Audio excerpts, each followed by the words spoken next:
ಋಷಿಕೇಶ ತೀರ್ಥರು ಅವ್ರು ಮೊದಲನೇ ಅವರು.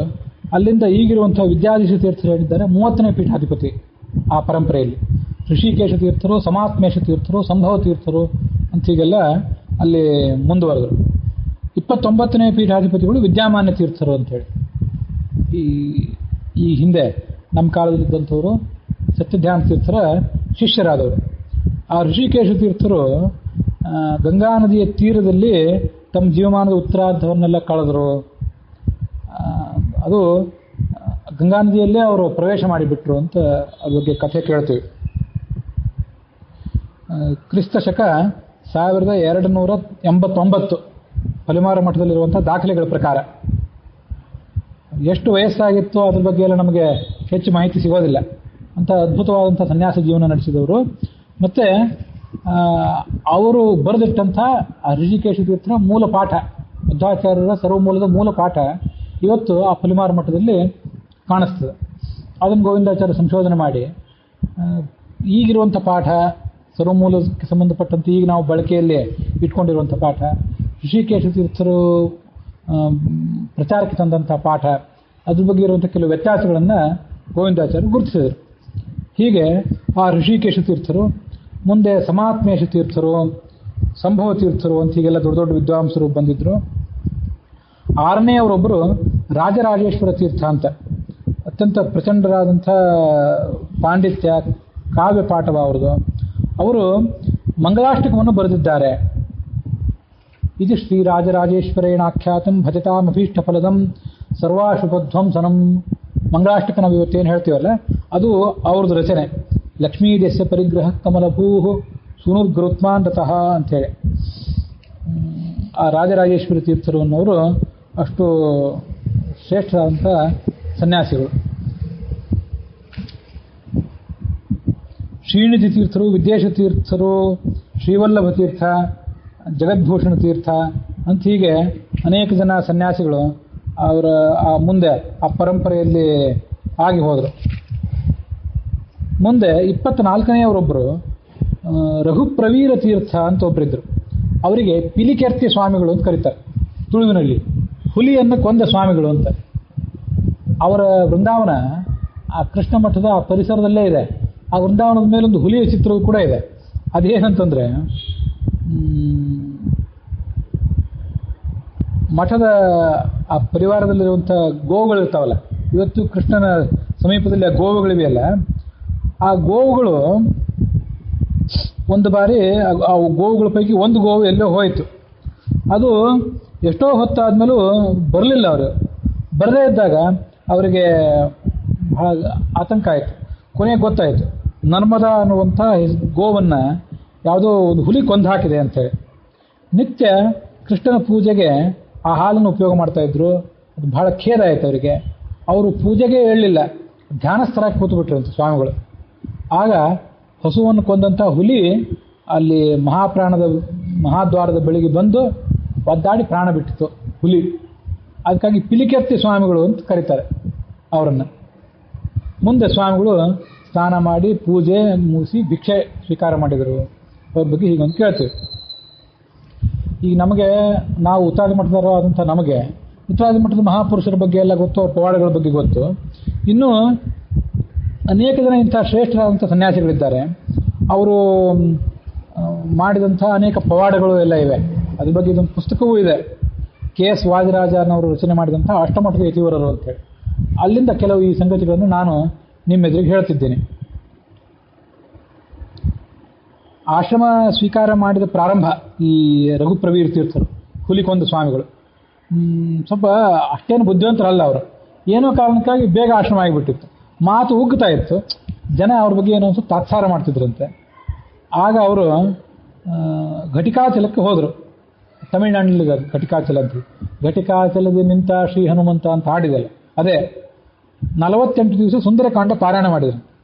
48ನೇ ದಿವಸ ಸ್ವಪ್ನದಲ್ಲಿ ಮುಖ್ಯ ಪ್ರಾಣ ಬಂದು ಮಂಗನ ರೂಪದಲ್ಲಿ ಕಾಣಿಸಿಕೊಂಡು ಇವರ ಬಾಯಿಯಲ್ಲಿ ಉಗುಳಿದ ಹಾಗೆ ಅನಿಸ್ತಂತೆ ಅವರಿಗೆ.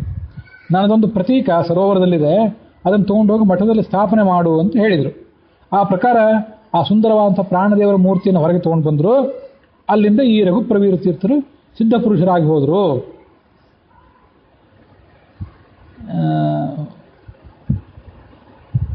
ಮುಖ್ಯ ಪ್ರಾಣ ಆ ಊರಿನ ಆರಾಧ್ಯ ದೈವವಾದ ಚತುರ್ಭುಜ ಇದ್ದಂಥ ಪದ್ಮಾಸನ ಹಾಕಿ ಕೂತಂಥ ಮುಖ್ಯ ಪ್ರಾಣ ಪ್ರತಿಮೆ. ಘಟಿಕಾಚಲದಲ್ಲಿ ನಿಂತ ಶ್ರೀ ಹನುಮಂತ ಅಂತ ಹಾಡುವಾಗ ಈ ಸ್ವಾಮಿಗಳ ನೆನಪು ನಮಗೆ ಬರಬೇಕು. ಅಂಥ ಶ್ರೇಷ್ಠವಾದಂಥ ಪಾಂಡಿತ್ಯ ಅವರು. 24ನೇ ಅವರು. ಹಾಗೆ ನೋಡಿದ್ರೆ ನೀವು ಈಗೊಂದು 5-6 ತಲೆಮಾರು ಹಿಂದೆ ಅಷ್ಟೇ. ಇನ್ನೂ ಅನೇಕ ಜನ ಅನೇಕ ಪವಾಡಗಳನ್ನೆಲ್ಲ ತೋರಿಸಿದ್ದು, ಅನೇಕ ಥರದ ಗ್ರಂಥಗಳನ್ನು ರಚನೆ ಮಾಡಿದ್ದು ಅದೆಲ್ಲ ಇದೆ. ಆದರೆ ಕೆಲವು ನಮಗೆಲ್ಲ ಈಗವು ನಮಗೆ ಉಪಲಬ್ಧ ಇಲ್ಲ ಅಷ್ಟೇ. ಯಾಕಂದರೆ ಎಲ್ಲ ಗ್ರಂಥಗಳನ್ನು ಕೂಡ ಶುದ್ಧ ರೂಪದಲ್ಲಿ ಉಳಿಸ್ಕೊಂಡು ಬರೋದು ಕಷ್ಟ. ಹಾಗಾಗಿ ಆ ಗ್ರಂಥಗಳನ್ನೆಲ್ಲ ಕಳ್ಕೊಂಡ್ಬಿಟ್ಟಿದ್ದೀವಿ. ಕೆಲವು ಗ್ರಂಥಗಳು ಮಾತ್ರ ಹೀಗೆ ಉಳ್ಕೊಂಡಿವೆ. ಹೀಗೆ ಇದು ಆ ರಘುಪ್ರವೀರ ತೀರ್ಥರು. ಮುಂದೆ ವಿದ್ಯಾಮಾನ್ಯ ತೀರ್ಥರು 29ನೇವರು. ಅವರು ಯರ್ಮಾಳು ಅಂಥೇಳಿ ಉಡುಪಿ ಸಮೀಪ, ಮಂಗಳೂರಿನ ಸಮೀಪ ಇರುವಂಥ ಒಂದು ಪ್ರದೇಶದಲ್ಲಿ ಹುಟ್ಟಿದವರು. 1913ನೇ ಇಸ್ವಿಯಲ್ಲಿ, ನಮ್ಮ ಸಮಕಾಲೀನರು. ಅವರು ಅವರಿಗೆ ಆ ವಿದ್ಯಾಮಾನ್ಯ ತೀರ್ಥರಿಗೆ ಯಾರ್ಯಾರ ಅನುಗ್ರಹ ಆಗಿತ್ತು ಅದು ನಮ್ಗೆ ಗೊತ್ತಿರಬೇಕು. ಸತ್ಯಜ್ಞಾನ ತೀರ್ಥರ ಹತ್ರ ಸುಧಾ ಅಭ್ಯಾಸ ಮಾಡಿದರು, ಅದೆಲ್ಲ ಸರಿ. ಅವ್ರು ಸನ್ಯಾಸ ಯಾರು ಕೊಟ್ಟರು, ಅವರನ್ನು ಹರಸಿದ್ರು ಯಾರು, ಅವೆಲ್ಲ ದೊಡ್ಡ ಸಂಗತಿ. ಆ ಎಲ್ಲ ದೊಡ್ಡ ದೊಡ್ಡ ಯತಿಗಳ ಆಶೀರ್ವಾದದ ಮೂಲಕ ಈ ಮಹಾಯತಿ ಸಮಾಜಕ್ಕೆ ಸಿಕ್ಕರು. 8ನೇ ವಯಸ್ಸಿನಲ್ಲಿ ಅವ್ರಿಗೆ ಉಪನಯನ ಆಯ್ತಂತೆ. ಆವಾಗ ಕುತ್ತಿಗೆ ಮಠಾಧೀಶರಾದಂಥ ಶತಾಯುಷಿಗಳಾದಂಥ ಸುಧೀಂದ್ರ ತೀರ್ಥರ ಸನ್ನಿಧಾನದಲ್ಲಿ ಉಪನಯನ ಅವರಿಗೆ. ಮುಂದೆ ಸನ್ಯಾಸ ದೀಕ್ಷೆ ಆಯಿತು. ಭಂಡಾರಕೇರಿ ಮಠದ ಅಧಿಪತಿಗಳಾದರು. ಮೊದಲು ಅವರು ಭಂಡಾರಕೇರಿ ಮಠದ ಅಧಿಪತಿಗಳು, ಆಮೇಲೆ ಪಲಿಮಾರು ಮಠದ ಅಧಿಪತಿಗಳು. ಸನ್ಯಾಸ ದೀಕ್ಷೆ ಆಗಿದ್ದು ಅದುಮಾರು ಮಠದ ವಿಭುಧಪ್ರಿಯ ತೀರ್ಥರು ಅಂತ ಅವರೊಬ್ಬರು ದೊಡ್ಡ ಸನ್ಯಾಸಿ. ಅದ್ರ ಬಗ್ಗೆನೂ ಈಗ ನಾವು ಮುಂದೆ ಅದುಮಾರು ಮಠದ ಬಗ್ಗೆ ಹೇಳುವಾಗ ನೋಡೋಣ. ಆ ವಿಭುಧಪ್ರಿಯ ತೀರ್ಥರಿಂದ ಸನ್ಯಾಸ ಸ್ವೀಕಾರ ಆಯಿತು. ಮುಂದೆ ಸತ್ಯಧ್ಯಾನರ ಹತ್ರ ಸಮಗ್ರ ಶಾಸ್ತ್ರಾಧ್ಯಯನ ಆಯಿತು. ಮುಂದೆ 1969ನೇ ಇಸ್ವಿಯಲ್ಲಿ ಪೇಜಾವರ ಸ್ವಾಮಿಗಳಿಗೆ ಅವರು ವಿದ್ಯಾಭ್ಯಾಸ ಹೇಳಿಕೊಟ್ಟ ಮೇಲೆ, ಈಗಿನ ವಿಶ್ವೇಶ ತೀರ್ಥರಿಗೆ ವಿದ್ಯಾಭ್ಯಾಸ ಹೇಳಿಕೊಟ್ಟ ಮೇಲೆ, ಪೇಜಾವರ ಸ್ವಾಮಿಗಳು ತಮ್ಮ ಗುರುಗಳಿಗೆ ಕೊಟ್ಟ ದೊಡ್ಡ ಗುರುದಕ್ಷಿಣೆ ಏನು ಅಂತಂದರೆ ಅವ್ರನ್ನ ಬಂಡಾರಕೇರಿ ಮಠದಿಂದ ಪಲಿಮಾರು ಮಠಕ್ಕೆ ತಂದು ಉಭಯ ಮಠಾಧೀಶರನ್ನಾಗಿ ಮಾಡಿ ಅವ್ರ ಕಡೆಯಲ್ಲಿ ಕೃಷ್ಣನ ಪೂಜೆ ಮಾಡಿಸಿದ್ದು. ಅದು ಕೋರ್ಟಿಗೆ ಹೋಗಿ ದೊಡ್ಡ ಗದ್ದಲ ಆಗಿ ಬನ್ನಂಜಿ ಗೋವಿಂದಾಚಾರ್ಯ ಅಂತವ್ರಲ್ಲ ಅದಕ್ಕೆ ಸಾಕ್ಷ್ಯ ಹೇಳಿ ಕೊನೆಗೆ ಅದು ವಿದ್ಯಾಮಾನ್ಯ ತೀರ್ಥರ ಪರವಾಗಿ ಆ ತೀರ್ಪು ಬಂತು. ಅದರ ಸಮಸ್ಯೆ ಏನು ಅಂತಂದರೆ ಪಲಿಮಾರ ಮಠ ಮತ್ತು ಬಂಡಾರಕೇರಿ ಮಠ ಇವೆರಡೂ ದ್ವಂದ್ವ ಮಠಗಳು. ಪಲಿಮಾರ ಮಠದ ವ್ಯಕ್ತಿಯೊಬ್ಬರು ಅವ್ರು ಬಿಟ್ಟು ಹೋಗಿಬಿಟ್ಟಿದ್ರು. ಪಲಿಮಾರ ಮಠದ ಆವಾಗಿನ ಸ್ವಾಮಿಗಳೊಬ್ಬರು ಅವರು ಬಿಟ್ಟು ಹೋದಾಗ ರಘುಮಾನ್ಯ ತೀರ್ಥರು ಅಂತ ಅವ್ರ ಹೆಸರು. ಅವ್ರು ಬಿಟ್ಟು ಹೋದ ಕೂಡಲೇ ಪೀಠಕ್ಕೊಬ್ಬರು ಬೇಕಾಗಿದ್ರು. ಬೇರೆಯವ್ರಿಗೆ ಆಶ್ರಮ ಕೊಡ್ಬೇಕು ನೀವು, ಭಂಡಾರಕೇರಿ ಮಠದಿಂದ ಬೇರೆ ಸನ್ಯಾಸಿನ ಇಲ್ಲಿ ಯಾಕೆ ತಂದ್ರಿ ಅಂತ ಕೇಸು. ತರಬಾರ್ದಂತೇನಿಲ್ಲ ಅಂತ ಅದಕ್ಕೆ ವಿರುದ್ಧವಾಗಿ ವಾದ ಇವೆಲ್ಲ ನಡೆದವು. ಬಿಟ್ಟು ಹೋದ್ರು ಅಥವಾ ಅವ್ರು ಯಾರೋ ತೀರ್ಕೊಂಡ್ರು, ಹೀಗೆಲ್ಲ ಇನ್ನೂ ಸಮಸ್ಯೆ ರಘುಮಾನ್ಯ ತೀರ್ಥರು ಅನ್ನೋದು. ಹೀಗೆ ಅವರು ಆ ಪಲಿಮಾರು ಮಠದ ಸ್ವಾಮಿಗಳು ಉಭಯ ಮಠದ ಸ್ವಾಮಿಗಳಾದರು.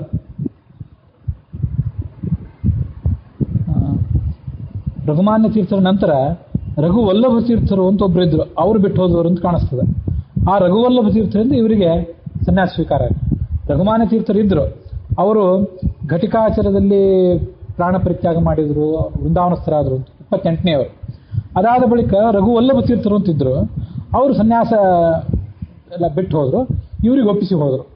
ಪೇಜಾವರ ಸ್ವಾಮಿಗಳ ಮಧ್ಯಸ್ಥಿಕೆ ಇತ್ಯಾದಿಗಳ ಮೂಲಕ ಕೋರ್ಟು ಕಟ್ಟೆಯಲ್ಲಿ ಹತ್ತಿ ಅವರು ಪಲಿಮಾರು ಮಠದಕ್ಕೂ ಅಧಿಪತಿಯಾಗಿ ಮುಂದೆ ಕೃಷ್ಣನ ಪೂಜೆಯನ್ನು ಮಾಡಿ ಕೃಷ್ಣನಿಗೆ ಬಂಗಾರದ ರಥ, ಬಂಗಾರದ ತೊಟ್ಟಿಲು ಮತ್ತು ಬಂಗಾರದ ಕವಚ ಇತ್ಯಾದಿಗಳೆಲ್ಲ ಮಾಡಿಸಿ ವೈಭವದಿಂದ ಕೃಷ್ಣನ ಪೂಜೆ ಮಾಡಿದವರು.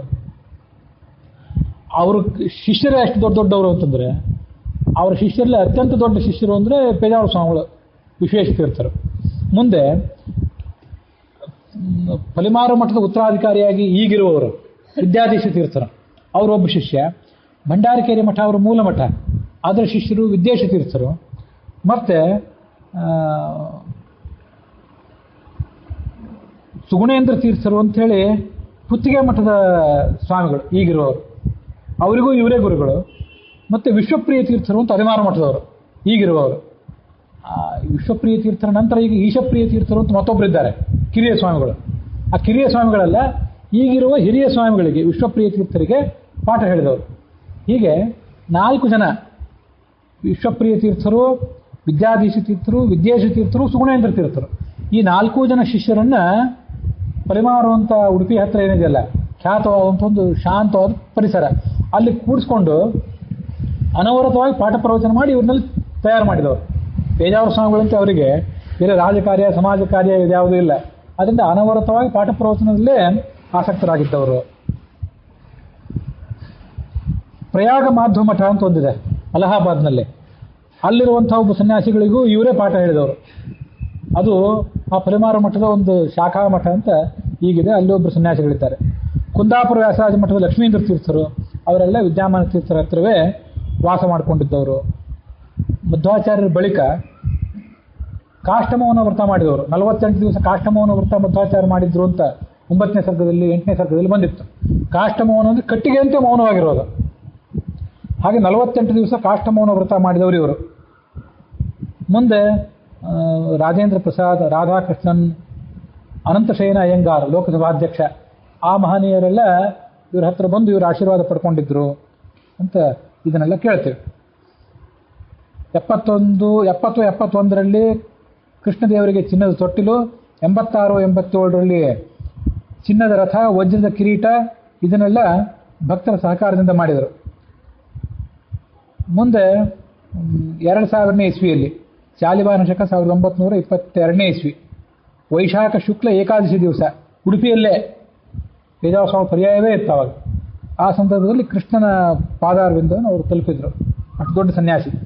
ಅನವದ್ಯಾತ್ಮ ಚಾರಿತ್ರ್ಯಂ ವಾದಿ ಖದ್ಯೋತ ಭಾಸ್ಕರಂ, ಶುದ್ಧವಾದ ಚಾರಿತ್ರ್ಯ ಇದ್ದವರು. ವಾದಿಗಳೆಂಬ ಮಿಣುಕು ಹುಳಕ್ಕೆ ಇವರು ಸೂರ್ಯ.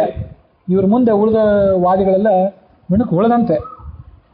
ವಿದ್ಯಾಮಾನ್ಯ ಗುರುಂ ಒಂದೇ ವಿದ್ಯಾ ವಿದ್ಯೋತ ಭಾಸ್ಕರಂ ಅಂತ ಅವ್ರದ್ದೊಂದು ಚರಮ ಶ್ಲೋಕ. ಈಗಿರುವಂಥ ಸ್ವಾಮಿಗಳು ಏನಿದ್ದಾರೆ ಅವರು ವಿದ್ಯಾಧೀಶ ತೀರ್ಥರು ಅಂತ.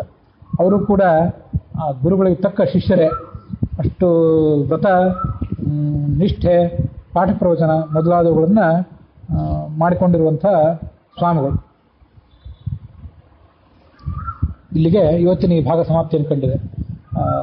ಯಾಕಂದರೆ ಆಯಾ ಮಠದಲ್ಲಿ ಯಾರ್ಯಾರು ಶ್ರೇಷ್ಠರು ಬಂದರು ಅಂತ ಅನ್ನೋದನ್ನು ಇನ್ನೂ ನೋಡಬೇಕು. ಹಾಗಾಗಿ ಇವತ್ತು ಮುಗಿಬೋದು ಅಂತ ಅಂದ್ಕೊಂಡಿದ್ದೆ, ಮುಗಿಲಿಲ್ಲ. ಇನ್ನೂ ಮುಂದಿನ 7 ಮಠದಲ್ಲಿ ಖ್ಯಾತರಾದಂಥ ಯಾರ್ಯಾರು ಸ್ವಾಮಿಗಳು ಬಂದರು ಅಂತ ಅನ್ನೋದನ್ನು ಹೇಳಬೇಕಾಗಿದೆ. ಅದನ್ನು ಹೇಳದೇ ಇದ್ದರೆ ಇದು ಮುಗಿಲಿಕ್ಕಿಲ್ಲ. ಮತ್ತು ಬೇರೆ ಸಂದರ್ಭವೂ ನಮಗೆ ಬರಲಿಕ್ಕಿಲ್ಲ. ಮತ್ತು ಮುಗಿಲಿಕ್ಕೆ ಈ 15ನೇ ಸರ್ತಿ ಮುಗಿಲಿಕ್ಕೆ ಸ್ವಲ್ಪ ವಿಳಂಬ ಆದರೂ ಅಡ್ಡಿ ಇಲ್ಲ. ಕ್ರಮವಾಗಿ ಇದನ್ನು ಮುಗಿಸಿ ಎಲ್ಲರ ಬಗ್ಗೆ ಶ್ರವಣ ಮಾಡೋಣ. ಇವತ್ತು ವಿಳಂಬ ಆಗಿದ್ದರಿಂದ ಇಲ್ಲಿಗೆ ಇವತ್ತಿನ ಈ ಭಾಗ ಸಮಾಪ್ತಿಯನ್ನು ಕಂಡಿದೆ.